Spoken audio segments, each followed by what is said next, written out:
Hello, NABJ and friends. Patrick L. Riley here, host of Inspired with Patrick L. Riley, a monthly at-home virtual interview show that will begin to run starting March 2021 on crewtv.net, available on all platforms. Please subscribe for free and follow me at patrick.riley on IG or any social media platform to be updated on our first 4 trial episodes through June. Would love your support. Meanwhile, I'm much more excited in this moment to be moderating this NABJ webinar with the iconic Reginald Hudlin. Where's the applause? And the amazingly talented Dayo Okeniyi. Yes. Welcome, gentlemen. Thank you for having us. Thank you for being here. Now, before we get into this prize Black History 2020 moment, Emperor, let me do a few housekeeping things just to make sure we're all on the same page, because I know you folks are often used to the clips and conversation format. But this webinar came with the opportunity for each of us to screen Emperor beforehand. So first order of business via the Q&A box, applause, emojis, reviews, happy Black History Month 2021, standing ovations, just do all of that now. And you should congratulate these 2 gentlemen, because this just in, Emperor has been nominated for 2 NAACP Image Awards in the following categories: Outstanding Independent Motion Picture and Outstanding Breakthrough Performance in a Motion Picture for Dayo Okeniyi. Congratulations. Thank you. So as you play around, folks, in the Q&A box with your praise and your critiques for Emperor, please know I will dedicate 15 minutes or a little more after I get through my line of questions to queue you up and get you in, and to get in as many of your questions as possible, okay? So let's, before we get started, shout out Briarcliff Entertainment, Sobini Films Productions, Hudlin Productions, director Mark Amin, screenwriters Pat Charles and Mark Amin, because it took a village to bring this unsung tale to the big screen. So with that, gentlemen, let's dive right in. I mentioned this is Black History Month. This project and the people involved, so rich, so robust, so right now, with so much happening in these current times, from the last 4 years to January 6th to the systemic racism 2020. To what degree did you create the Emperor, Mr. Hudlin, to be historical? And to what degree are you surprised that it is showing up so topical in these times? Thank you. You know, look, it's you know, W.E. Du Bois said it very well in The Souls of Black Folk. And he wrote that book at the beginning of the 19th century, right? He said, the challenge of the 20th century is the color line. And if we don't fix it, it will be the problem of the 21st century. I can't think of a more prescient comment than that. You know, the problems we have, they were built into America. They are the crack in the Liberty Bell. And when you see works as diverse from Hamilton to Emperor, you know, we're still wrestling with those issues. Someone said very well that the challenge of the new administration is to finish the business of Reconstruction. You know, so, you know, so yes, whenever you deal with these issues in an honest, historically accurate way, you can't help but be very current with what's happening right now. And that's the case with Emperor. So Dayo, we're going to get into your Shields Green, but how did you connect with portraying historical in these current times? And what did you know about Shields Green, as many of us don't know this particular chunk of history? Yeah, well, that's a 2-part question, so yes. Give me a 2-part answer. Number one, I think I'll start with not knowing about what I knew about Shields. Truth is, I didn't know much about Shields, if anything at all. And when this initially came, you know, to my desk, I really wasn't too keen to do that. You know, you run these antiquated ideas in your mind of, oh, the slave story has been told. You know, the greats before us have told this story. We should tell new Black stories. We should tell different Black stories. But you know, in making the movie, I'm constantly reminded that to do that is to say that someone's life story isn't worth being told. I don't care if it's in, you know, the 1800s or today, you know, everybody's story deserves to be told. So I almost punished myself for thinking that way. And then when I did do my research about who this guy was and what he accomplished, and how quickly history had forgot his name, it almost felt like an abomination. It felt like making the movie in some way, even if it was very incremental, we were correcting some wrong.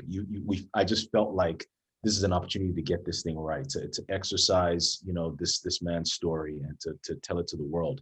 It takes a lot of dominoes to fall to get to, you know, the Emancipation Proclamation. You know what I mean? It takes a lot of dominoes before you get the Civil War and here and thereafter. So, and he was one of those mighty ones that fell right there. You know, they always talk about the raid on Harper's Ferry and everyone who took place in that as their dress rehearsal for the Civil War. So my goodness, yes, it was important to tell the story. And so for me, it was just the honor of it. You know, when I got the part, God knows I left no stone unturned. If there was any piece of information or document out there about Shields or his life, I read it. If there was any documentary about the Civil War, I watched it. You know what I mean? So it was, yeah, just trying to, as much as possible, just, you know, obviously I can't speak to the man, you know, there's very little written about him personally. You can talk about his trials and, you know, documentation about him, but written about him personally, other than, you know, Frederick Douglass's book where he talks about Shields, there was very little to glean. So prayer, you know, Yeah. literally praying and just saying, God, imbue me with the spirit of this man and let me be able to play him as honestly and truthfully as possible. So, Mr. Hudlin, what did the team see in Dayo? How did you unearth that he was your Shields Green? Well, it's a brutal assignment, quite frankly, you know, to play an enslaved man who was clearly brilliant, who carried himself in a way that reflected his royal blood. And, you know, to go through the physical demands of escape. You know, you're running barefoot through, you know, swamps, through woods, constantly on the hunt. You know, nature's against you, other men are against you, and ultimately your own courage, because you're jumping into the unknown. You don't have a map. You know, either you rely on yourself or you're relying on strangers. It's terrible. And I'll save it for later, but we have to talk about the snakes. But we'll save it for later. We'll save it. All those things. So it's you know, so you know, here's a young actor who has to carry this movie, this incredibly mentally and physically, psychologically, spiritually demanding role. So we see his audition, and it's like, yeah, we're done. Just hire him. You know, he was built for this. He was ready for this, and he carried it so admirably. I was profoundly grateful that we found an actor as talented as he was to carry off from the sensitivity of him interacting with his son, you know, the relationship with his wife, you know, the hurt and the pain that comes from, even in freedom, there's loss. He captured all of it beautifully. There was never a moment where I go, oh, Dayo didn't quite hit it. He hit it every time. Now, can we talk about how built for this Dayo is? Now, Dayo, let me just brag on you a little bit. You're from Nigeria, a part of the Lagos boom, can we say, that's been on and popping in Hollywood for about a decade now. It's been happening. Come on, come on now. It's been happening. You landed the Hunger Games in 2012, 10 months after you arrived in La La Land. We know you for Shades of Blue with J-Lo. We know you for Terminator Genesis. We know you for the remake of Endless Love. I need to know, how did Emperor find you, you know, sort of, did it feel like the right time for you to find Emperor? This seems like the perfect next step. I just want to sort of get a sense of for where you were in your career, how do you feel at this moment in time, now that we're seeing the nods come in for this historic role in this momentous moment in time? How does it feel? Does it Right. feel kind of like you're right in cue with where you were supposed to be? How do you feel sort of in this moment? Right. I mean, it feels like God's timing. I'm somebody who's very aware of how my story is ridiculous. Yeah, I moved to LA, and literally in 11 months from moving to LA, I got the Hunger Games, and I'm still tripping off of that. Okay. So, every job that has come really has come through that avenue. And, I'm a self-taught actor, I didn't go to school for this. So for me, I just felt like I took the last. Really quick, Yeah. Dayo, what did you study? Oh, I studied visual communications design, advertising, and marketing. I have very African parents. So they were like, you are going to go to college and get some degrees. And then if you want to go, play pretend for a while, you can go do that. But as African parents, Nigerian and Kenyan parents, they were like, we got to see paper. All right. Yes. So that's what I went to school for in Anderson University in Indiana. And then after that was when I came to LA to try act. And I've always been involved in theater. I did theater in school and, in high school, college, but I never went to acting school is what I mean, or drama school. And so I just feel like the last few years has just been learning from the best teachers, from Hunger Games, it was Woody Harrelson and Jennifer Lawrence. And then, Spectacular Now was Brie Larson. And then Terminator was Emilia Clarke and Jason Clarke. And then you find yourself on Shades of Blue with Ray Liotta. I mean, going to work with him and Drea De Matteo and Jennifer Lawrence, I just, I learned on the job. I learned on the job from these amazing actors and amazing mentors. And then coming off of all that, felt like I was ready for a true challenge. I was ready to put all the experience that I'd been gleaming all these years to see where my limitations were. And this vehicle was, for selfish reasons, an amazing opportunity because, like you say, with Shields, we run the gamut of human experience through him, highs and lows. And yeah, it was just one of those things. Was like I would love this opportunity to massage the length and breadth of my capabilities. And yeah, the script did not go down easy. Every day it fought back, you know what I mean? And yes, and yeah, but I loved every minute of it. Honestly, it was truly an honor and a dream job. And then the flip side of things, people always see the finished product, but the process is a different thing. And the people that are in those trenches with you, from yes. Reggie to Cammy to Tyler to Mark to the cinematographer Jeremy to makeup and wardrobe Rebecca, and I mean, it was the people around me. We really created a small little village there in Savannah, Georgia, and the town of Savannah itself.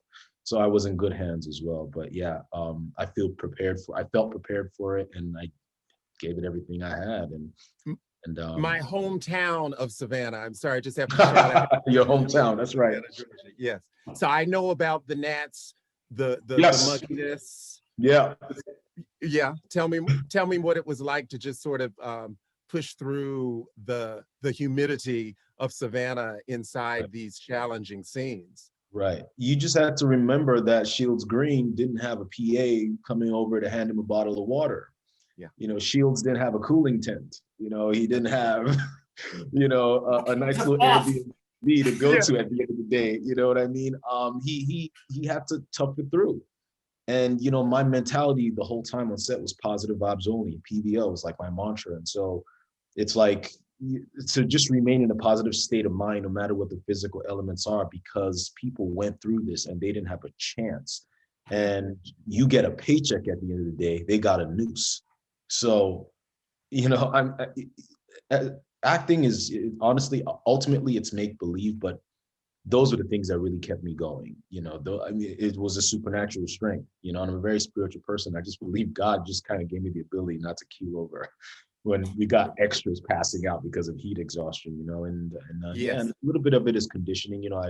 Mark and I had an idea of the way the character should look physically. And so I was conditioning for months before I got out there, running 6-7 miles a day. I was trying to cut weight. I usually am around 180 and I got down to 165 for the film. So I just, yeah, I was prepared for it, Awesome. but yeah. Beautiful. Now, Mr. Hudlin, they often say if it's not on the page, it's not on the stage. What did you think of this script when you first read it? And I understand you had a personal connection. Is it correct? Your great grandparents risked their lives as members of the Underground Railroad and benefited in some way from Shields Green's resourcefulness, if you will. Can you talk about that? Yeah. My going back many generations, I had an ancestor who was a conductor on the Underground Railroad. He worked out of St. Louis. So, that crucial point when you cross the Mason-Dixon line, and then it's like, okay, technically you're free, but we got to get you further north before you're actually safe. And so he did that very, very dangerous work, which, so knowing that kind of revolutionary spirit was in my blood has shaped my whole career, Second, just want to stop and fix this. No worries. Welcome to the new normal. That's right. I have a house full of people, but I'm the only one who actually answers the Right. It's extraordinary. That's how it happens. Right. So then so there's that part, but even before I learned about that in my family's heritage, as a filmmaker, I always wanted to show the power and the resilience and brilliance of Black people. And when people say, "Oh, I don't want to see no slave movies," well, that's not really what they mean. What they mean is, I don't want to see a bad movie that is in the torture porn business. I don't get off on seeing Black people suffering. So I get that. But if you tell our whole story, which is the story of resistance, the stories of fighting back, the stories of us out thinking and out gaming and putting foot to ass and making things happen, which is our true story, that's the stuff people go, "Oh, I want to see that." I mean, yeah. Saving ourselves. Hello. I mean, I if I see another white savior film, I will scream. Right. Can So, we save ourselves? Yeah. Right. And those are the stories we desperately need to see. And so when I read the script, I said, "Oh, well, this is not a slave movie. This is a freedom movie. And we need to tell stories of how we freed ourselves." So I was automatically attracted to what the story behind it. So Dayo, you lead the way, but boy, this is a star-studded cast. Naturi Naughton, your beautiful wife, Kat Graham, Michael T. Williamson, Oscar nominee James Cromwell, Bruce Dern, Oscar nominee as well. How did the cast bonding go? Did you pick up any BFFs on this project? Oh my God. What did that feel like? Just, it was such a great cast. It was a phenomenal cast. I mean, till today, I still cannot believe that I was in a scene with Harry, Lenix, and James Cromwell at the same time. It's crazy. It's honestly crazy. I was in the scene with Bubba Gump. You know what I mean? Like, that's iconic stuff. It was amazing. I almost akin my journey in this film to Alice in Wonderland a little bit, when she, tumbles into the hole and she just, drinks a little bit of the potion and she's like going from place to place and meeting all these interesting characters for a little while and then they're gone and then a new interesting character comes and it's the Cheshire Cat, and it was such a, because that's the journey of Shields, it's almost this Alice in Wonderland kind of a thing where once he leaves the plantation, really the only place he's ever known, and he's in the wilderness, he interacts with a whole bunch of different people and each person gives him an idea of freedom till ultimately he reaffirms what his idea of freedom is. When he meets, someone, like a Meshach in the wilderness, right? And he sees what that idea of freedom is, being in the swamps forever. And he's like, no, that's not what it is. And then he sees, Truesdale, Michael T's character, and he's like, that's not what it is. And,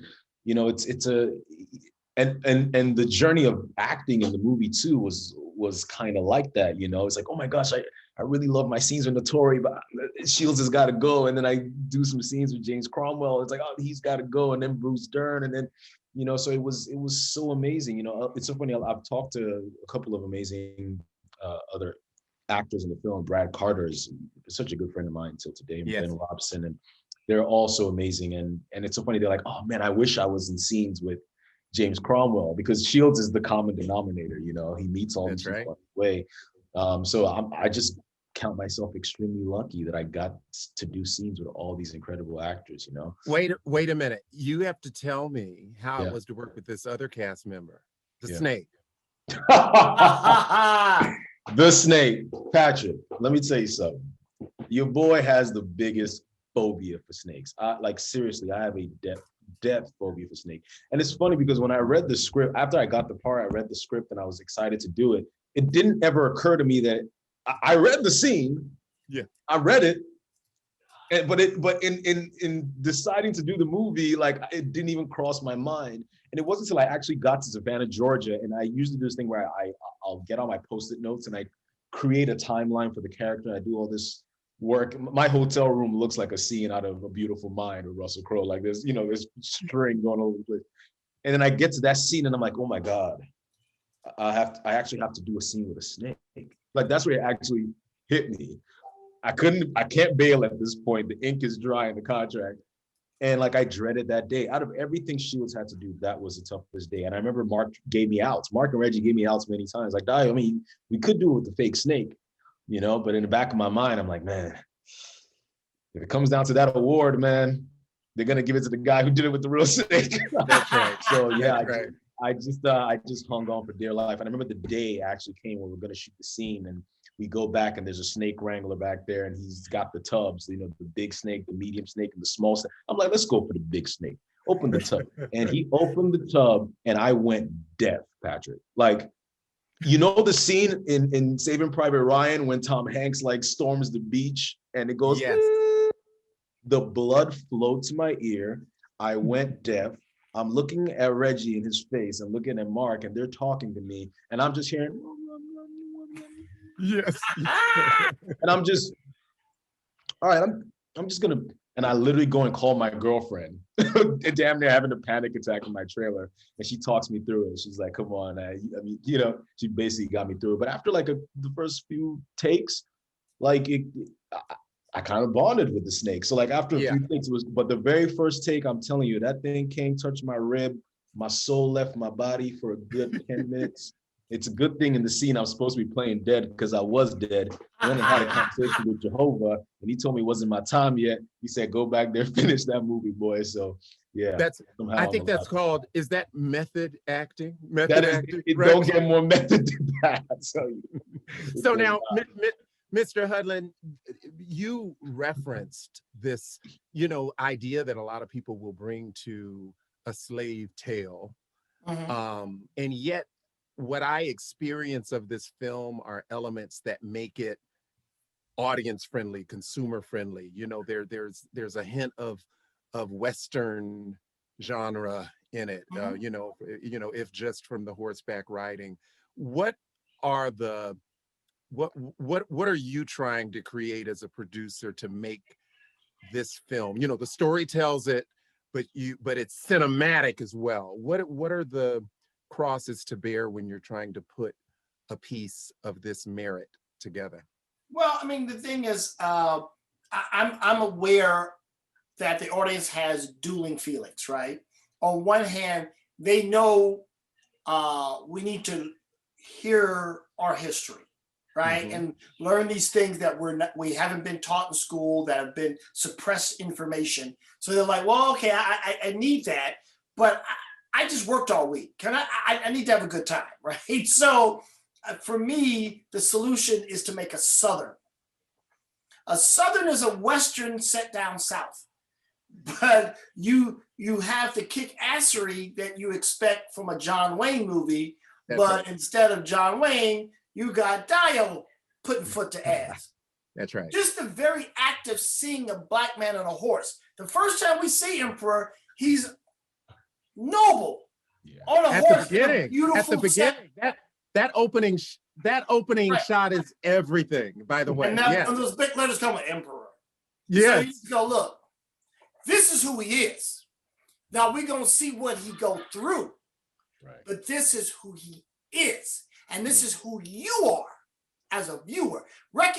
Know that we see you. And this is how we're showing you. And if this is our lowest point, look how brilliant and beautiful and powerful we are, even when we're at the bottom. And then, you know, and I think that you need to tell the audience right up front. This is the business we're in. This is the story we're telling. So relax, just roll with us. You'll get there. You'll be fine. Now, also to complete a telling of a story of the like, there is the opportunity to take creative license. And I know some of these characters are composites, creative license. I asked this question a bit controversially because I know Netflix is self-made and got in a little trouble. Well, a lot of criticism via the Madam C.J. Walker story in terms of how much creative license was taken. What do you make of how important that element was in this project? And do you still consider this the historic piece that, you know, I think there's a large chunk of history in here with a sprinkling of creative license, but what do you think of the... Believe me, there is no biography that does not, I mean, you don't have the whole DNA strand. You do not have the whole story. And I don't care who and it can be a recent history. It doesn't have to be going back several centuries. You're not going to have, I mean, that's just the nature of the storytelling. You know, the issue is, are you being true to the essence of the story, right? And I have no doubt that this is true to the essence of the story. You know, he was that Shields Green was a brilliant man, you know, rumored to be of African royalty. He managed his plantation. He escaped. He met two of the greatest men of his era, right? And both of whom wanted to aid him on his journey. And he decided to take a stance, not just for his own freedom, but for the greater good of Black people and trying to end slavery. That is the essence of Shields Green. And that is the story we told. So, and I have to tell you, as a person who has studied this field from my college years on, and the more here's the thing, the reason why I've made Django Unchained and I've made Emperor is because the more you research this era, the more you realize we don't know. And I was like, oh my God, okay, if we made this many movies about the Holocaust, we made this movie about World War II, we have to make the same number of movies about this institution that has so defined our relationship to this nation. And the fact is, the stories that aren't told, but the stories that did happen are the stories of freedom and fighting back and love and family and connection. So if there's anything that's like, well, did that really happen? It's like, yes, everything we show happened.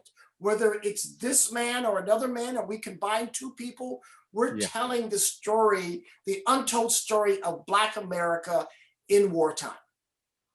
Now, I love, Mr. Hudlin, that you mentioned your breadth of experience, because I forewent a long intro so I could ask this long question.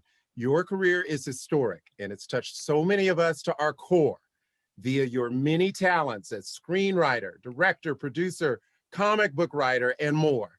And I couldn't name them all, but as a short list, let me just do this let me do this for me. Hudlin's, your breakout film was 1990's House Party. Worked as a producer. You directed my favorite movie of the 90s, Boomerang. There, I said it. You and your brother Warrington are also responsible for so many of my favorite videos, from the icons of our times, Heavy D, the Jamaica Boys, and all of those great collabos with the late, great Andre Harrell. From 2005 to 2008, you were president of entertainment for BET, comic book author and animated series producer, namely Black Panther. In addition to many other TV specials, you co-produced the 88th Academy Awards ceremony. But forget that. In July, you got a call to executive produce the Emmy Awards virtually and by remote, and took the challenge on. And there was an Emmy Awards in 2020 during COVID-19 because of you. Oh, and on Quentin Tarantino's 2012 film, Django Unchained, you earned an Academy Award nomination for Best Picture. Talent beyond talent. Content is king across platforms. Given the enjoyment that your work at large has brought so many of us, what has been the most fulfilling for you in this amazing career? Look, what's fulfilling is doing my job. I really do love my job. I love every aspect of it. I love storytelling. That's why you see me in so many different mediums. And you go, wait a minute, I thought you made comedies. Wait, then you did a drama. Wait, I thought you were a director, but then you're producing. Wait, what are you doing writing a comic book? What's that about? Wait, you just did a documentary? Wait, and then you make cartoons? Look, you're confusing, right? And at this point in my career, it's not smart to keep switching things up so much, but it gives me joy. And at the end of the day, my joy is to tell stories that need to be told, to connect to people in all different wavelengths, right? Yeah. And in time, people are finally starting to figure it out. Well, he just does everything, huh? He just does whatever he wants. I was like, well, kind of. Well, is it fair to say that there's a bucket list genre that you've not tapped that you want to still tap? Oh yeah, musical, maybe musicals. Yeah, musical for sure. I'm gonna do definitely working on a musical, some superhero science fiction stuff. I want to go back into that even deeper. Look, the great thing about my career is you can do it a long time. I mean, yeah. I think about like John Huston, like he was in Iron Lung, put the camera over there. You know, he had a little mirror. Yeah. So I'm like, I'm just going to keep doing it till, I mean, I look at Quincy Jones, I'm like, yeah, got it. Yeah. you know, these are the people who just, they wake up excited. You know, when you talk to Quincy, I'm always talk to Quincy, I say, Quincy, you know, could we work together? Man, I ain't got no time for that. I got it. And, you know, Quincy runs down his work schedule. I got tired. I'm like, okay. And I know Q is booked like months in advance, like a year. He's booked a year. Oh yeah. Forget about it. But the thing is, it's like, I love it because, you know, he's having fun every day and he's producing his art every day. I remember we were there for the Miles Davis getting a star in the Walk of Fame in Hollywood. And he was telling me, yeah, I just did this record, you know, with Ray Charles. I was like, wow. And like, that's what you did yesterday. You did a record with Ray Charles. You know, so, you know, I have the same joy. I get to work with Dayo. I get to work, you know, with Jamie Foxx. I get to work with, you know, Chadwick Boseman. I get to work with amazing artists all the time who inspire me and get me up in the morning. And if those works connect with audiences and people go, man, thank you, man. I learned something I didn't know. Man, I laughed my tail off. Man, I had a great date with my girlfriend and now we're married because of your movie. You know, like if my movie touches you and makes your day better, then I'm grateful. Welcome to Lavender Hill. Well, look, I go through, you know, it makes my day to just go through and do random lines from Boomerang. What can I say? So now, Dayo, let's talk to you. It's award season, but I know you're not one to rest on your laurels. What is in queue? And I know these are such pivoting times for actors, and it's so great to see the resilience of the creatives inside lockdown and all the ways in which we are repurposing ourselves and getting back out there. What is next for you, my friend? Right. Well, it's crazy. I'm actually in Vancouver right now, working on a movie. And it's so funny. I literally talked to my manager like 5 seconds before getting on this, and she was like, "You can't talk about that yet. Don't tell anybody. The story hasn't broke yet, so you can't talk about that yet." This is NABJ. We need a scoop. This is the Black journalist. Give us a scoop. But I did do a movie at the end of last year that shot in LA, very much during COVID, called Queen Pins with Vince Vaughn and with Vince Vaughn and big group of people, with Aaron, and I'm just really spacing right now my other cast members, Kristen Bell, Vince Vaughn, Paul Hauser, Kirby, incredible cast. So that comes out later this year or next year. And then I'm shooting this mystery project in Vancouver, Canada. And then I go to Europe to shoot another movie, also I can't talk about. in March. So Dayo is busy and booked. Now, Mr. Hudlin, Yeah. Well, both of you, I'm going to open this up for questions in a minute, but since it's Black History Month, I felt we should do this shout out. You directed another late, another great, another gone too soon, Chadwick Boseman in Marshall, another historical narrative the world needed to see on film. What was that experience like to direct Chadwick, and how'd you get him to do it after he'd already done, I think at that point he had done Jackie Robinson in 42 and James Brown, if I'm correct. Yes. He inhabited so much Black history inside of him. What was that experience like to work with Chadwick? It was a joy. It was a murderer's row. We had Chadwick Boseman, Sterling K. Brown, Josh Gad, Kate Hudson. So just hanging out with the four of them every day, so much fun because they're all extraordinary actors. They're just sharpening their blade every day. I remember one of the courtroom scenes, we had 9 pages and we had to shoot it in a day. And so we said, you know what? I talked with my DP and we said, you know what? We can shoot these 2 scenes back to back. So we can shoot the 9 pages continuously. And then we'll just spend the afternoon doing pickup shots. But we can actually shoot 9 pages, the bulk of the scene, 9 pages of dialogue in 3 or 4 hours. And I turned to all the background actors there. I said, get ready for the most amazing piece of theater you'll ever see this close. And Kate Hudson, Josh Gad, Chadwick Boseman, Sterling K. Brown ripped it. And you just work in there, and I'm just sitting there going, I'm so grateful to work with people of this caliber, that they can just run 9 pages of nonstop dialogue with all these tricky emotional turns throughout the scene and do it 6 times and go, yeah, we got that. I mean, we got that. Yeah. And we'll just do some pickup shots in the afternoon. We're good. And and that's just one of the many, many wonderful moments. I mean, the thing about all 4 of those people, they're people you want to be around. Like if it was high school and there was lunch, you want to sit at that table.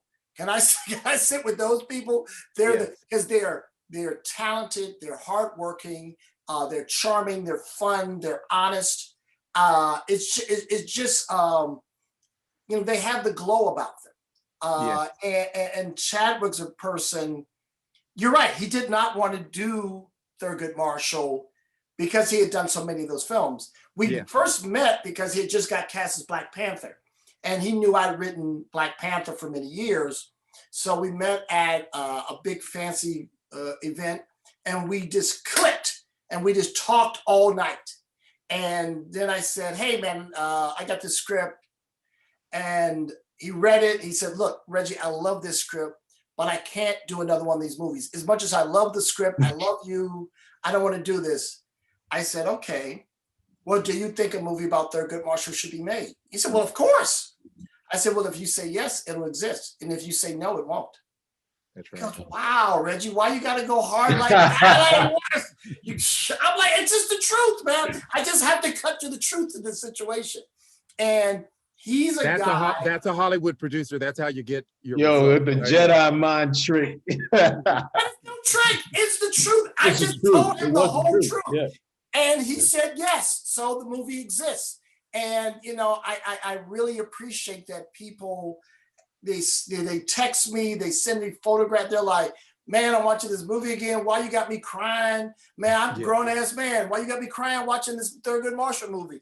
And that brings me so much joy because it connects to people. Yeah, it totally connects, and it's a legacy piece. Let me dive into some of these the Q&A box, because you folks, I could talk to you all night, and I know we don't have all night. So let me go into the Q&A box. Dr. KL Newhouse, applause times 1,000. Thank you, Dr. KL.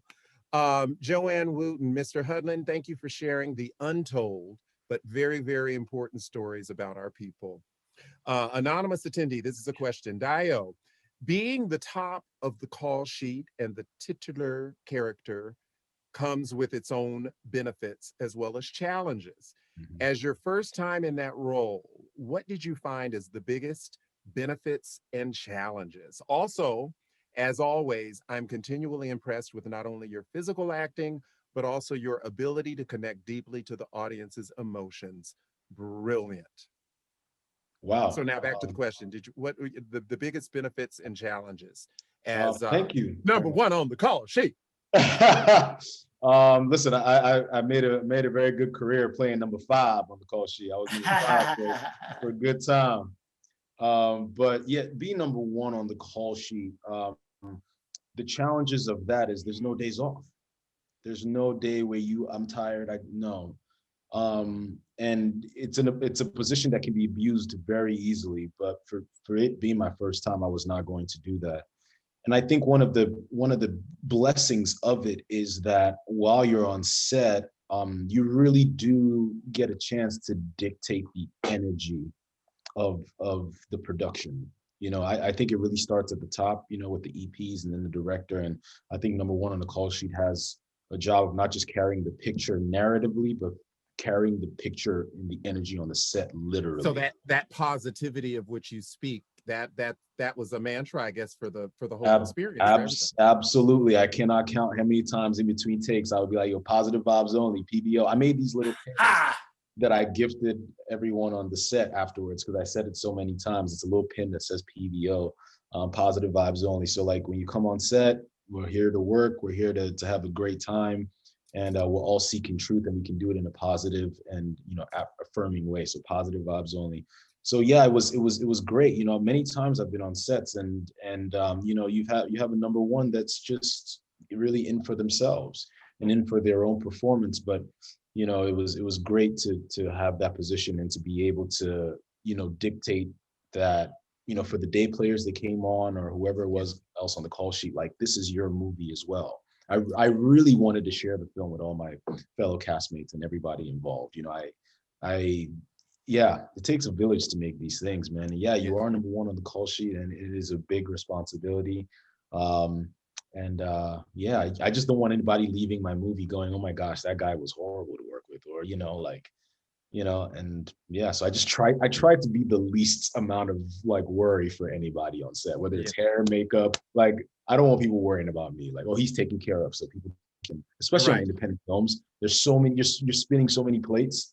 You don't want a diva number 1 on an independent movie. Like, there's so much going on. So I just tried to just do my homework, show up, you know, try and hit stuff in as few takes as possible so we can move on and make the day. Because it's also a job, you know, it's also a job. So you want to come in and, you know, make the day. So there's so many different variables. Yeah. Mission accomplished. I think all of that translated. I have a question, I think, for the 2 of you from Peter Holloman. Let's see where I saw it. Where did it go? Oh, maybe I need to go back up here.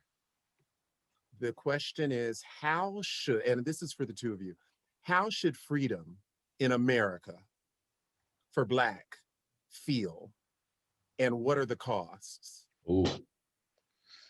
Well, look, I mean, it's interesting. It's a profound question. So it is. Thank you, Peter. And look, I think freedom for any person, freedom means responsibility, right? Because it means you are responsible for your decisions and your actions.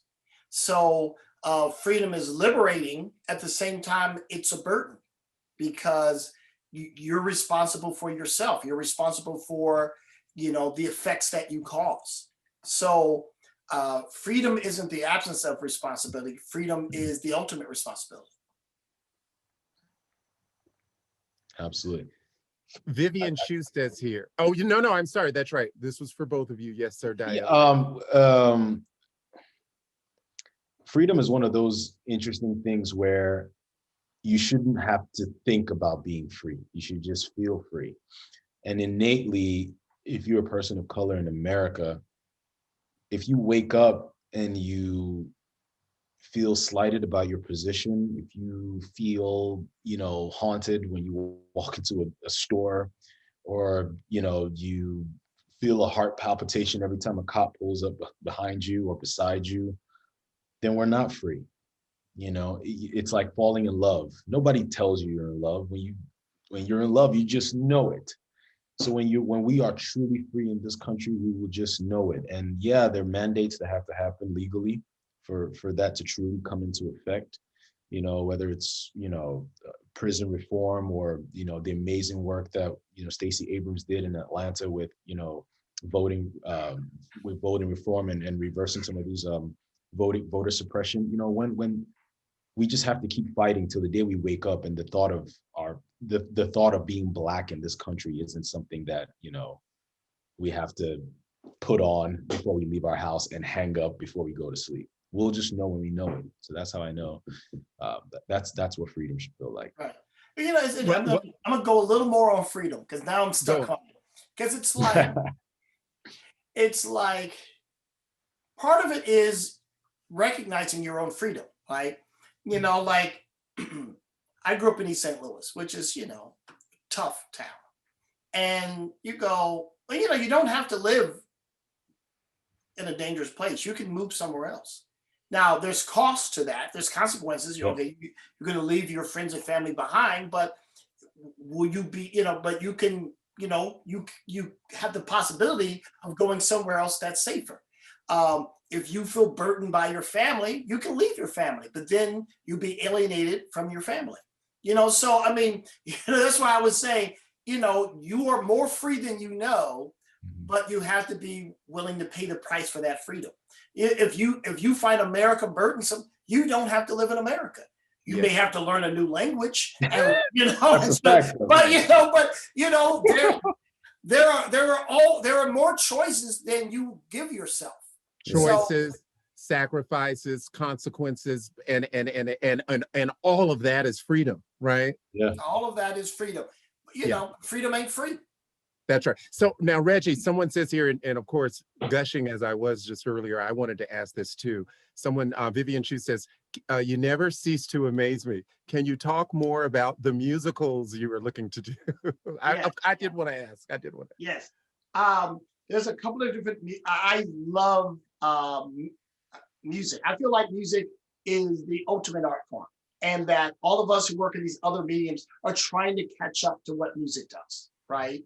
Because any emotional state you're in, there is a piece of music that can capture it, whether it's soul or blues or jazz or classical. You can find that expression perfectly in a piece of music, right? Yes. And, you know, obviously there was this split. I mean, musicals used to be made from popular music. And then there was this split where popular music went one way and musicals went another. And my thing is, well, why can't we fix that split? Because when musicals do evoke popular music, like Jesus Christ Superstar in the 70s, or like Hamilton today, people love it. They're like, oh man, I mean, like, we all grew up on MTV and BET, you know, watching mini musicals. So like, can't we take that 5 minutes and make it 90? That would be cool. And I mean, for me, when I was a kid, I saw a movie called Tommy, which is based on the album by The Who.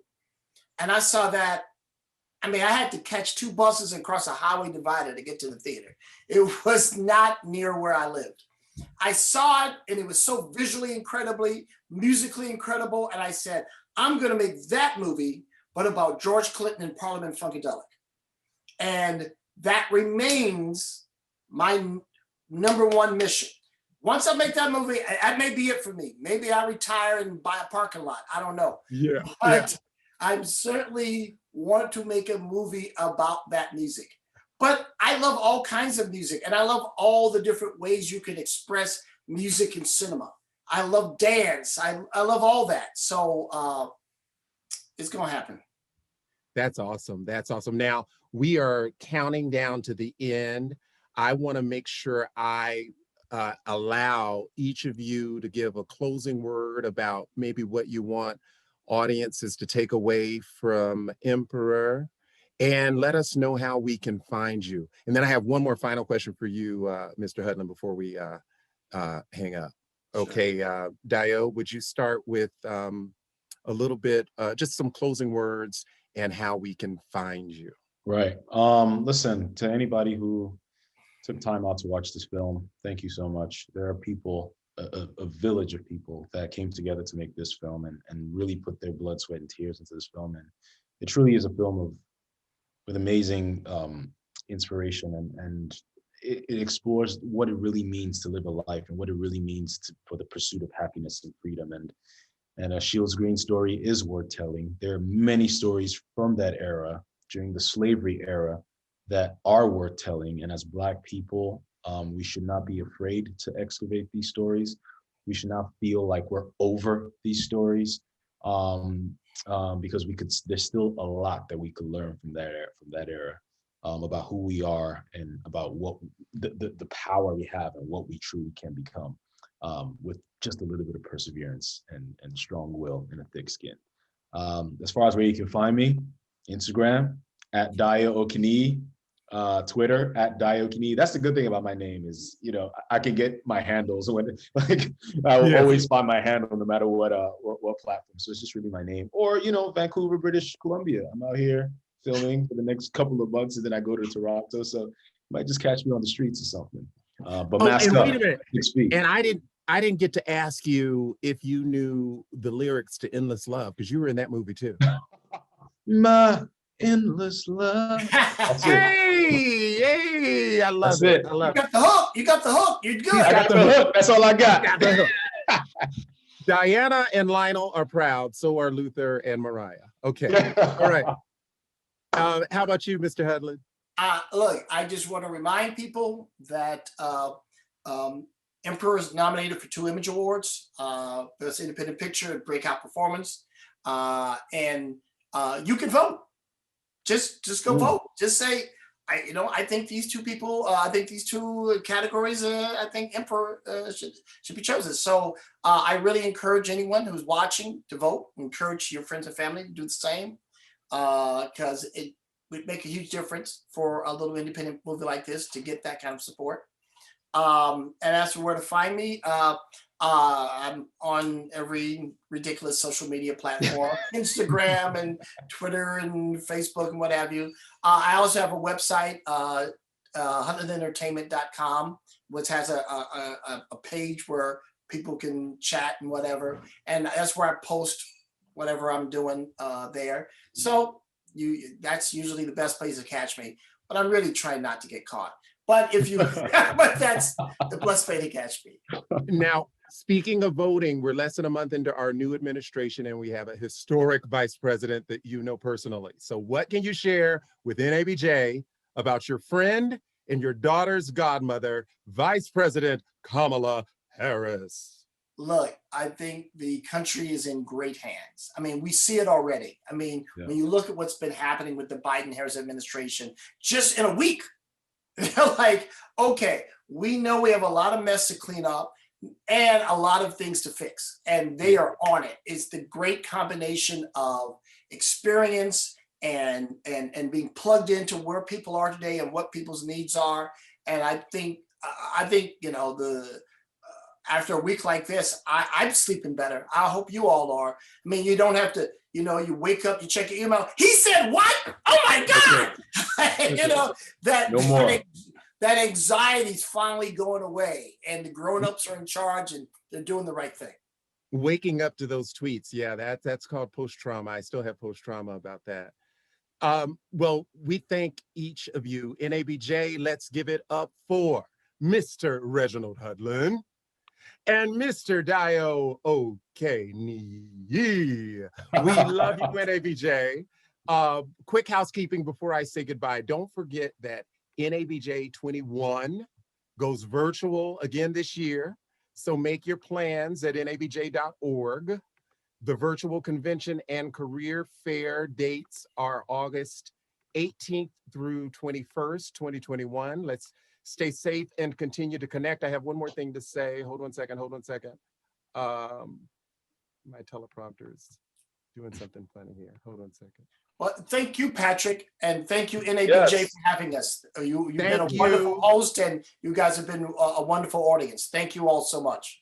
Thank you very much. And just folks, so you know, episode 1 of my Inspired with Patrick O'Reilly will stream on Crew TV Net starting March 2021, monthly installments through June for our first batch. Shout out to the civically Re-Engaged Women's founder and CEO, Sharon Nelson, who is executive producing my show, which for our first episode will feature inspiring talks with Daphne Maxwell Reid, Pulitzer Prize winning poet Jericho Brown, Daily Blast Live co-host Erica Cobb, and more. And for those who want to join me at 8 p.m., come on over to YouTube Live or Facebook Live. Just after the 8 p.m. hour, I'm going to be a special guest on In the Basement with Javon and Therese at WJBR Internet Radio. On the Black History Tip, we'll be talking about my book, That's What Friends Are For, on the women who inspired me, available via Amazon, Barnes & Noble, or try a Black-owned bookseller. With that, bye, y'all. See you next time. We love you, NABJ, and we love you, Reggie and Dayo. Thank you. Thank you. Thank you. Bye, y'all. Bye.